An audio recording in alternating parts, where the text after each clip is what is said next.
Hello, this video is going to show you how to embed a Google Sheets file into your Canvas page.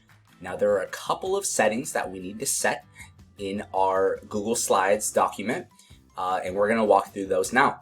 The first thing we want to do is open up our share settings. So I'm going to select the share button, and from here I'm going to say anyone with a link can be an editor.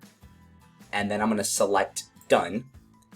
And then I'm going to go to the file button and select publish to the web.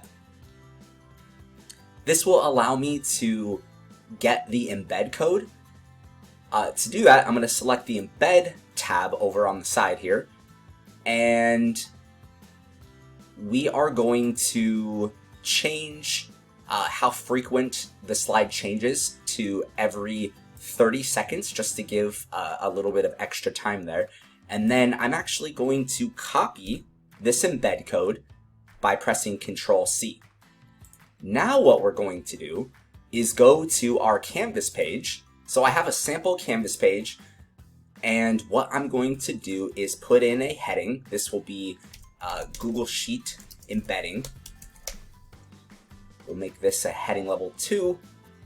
And then I'm going to select Insert, Embed, and then I'm going to paste that code that I copied and select Submit. Now, one last thing, in order to make this a little more accessible, I'm going to copy the hyperlink from my Google Sheets, and I'm also going to include that here.